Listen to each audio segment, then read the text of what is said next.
Well, as we take a look at the weather forecast here for the week ahead, it was a pretty rough weekend across many parts of the U.S. And that weather pattern, a lot of very interested folks in what we're going to see the next couple of weeks here as we try to get spring planting underway. Joining us now to talk about it, Eric Snodgrass of Nutrien.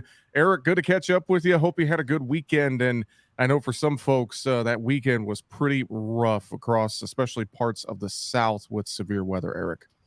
Yeah, it's going to go down as one of the more deadly weekends in weather history, just because of what happened in parts of Mississippi. And then we saw again severe storms on Saturday and Sunday farther to the south and east. And we did get some preliminary information about that tornado that hit a rolling fork. It was, I believe, that they ranked it as an EF4. That's wind speeds over 170 miles an hour, and it just completely flattened the town.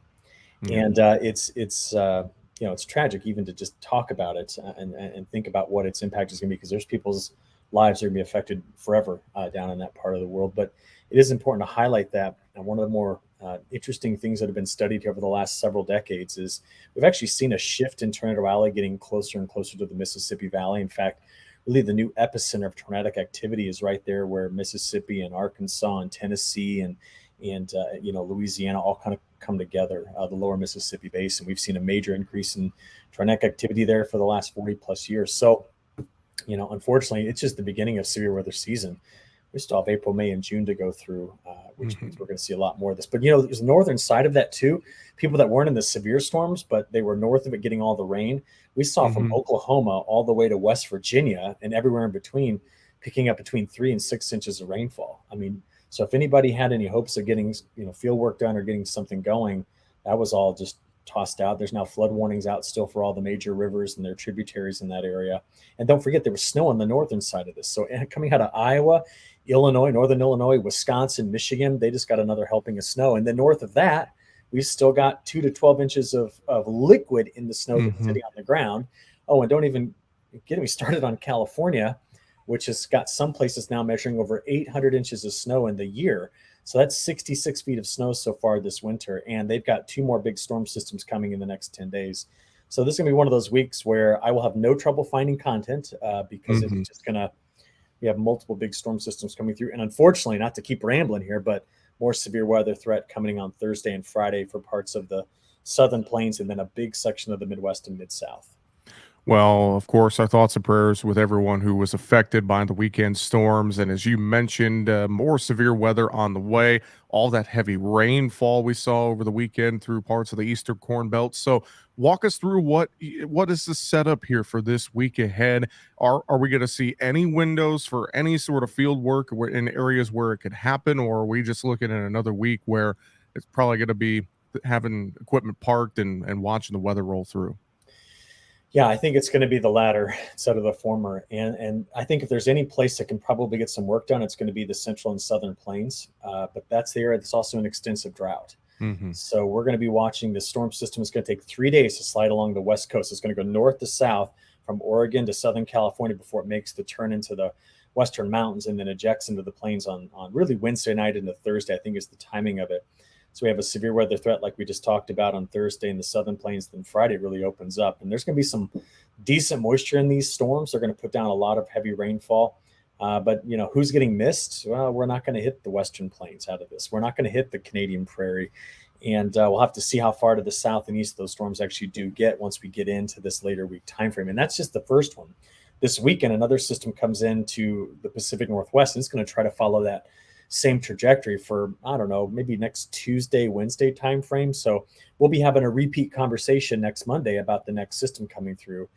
And unfortunately, there's still enough cold air in the northern plains and upper Midwest and parts of the western Corn Belt that some of this is going to be falling in the form of snow. So we are not setting up just a wide open early spring setup here. It's just not in the cards. We may have to get all the way out until maybe middle of the month. Now, for many of us, middle of the month is like when we typically have our last frost, but there's a lot of stuff you got to get doing before that.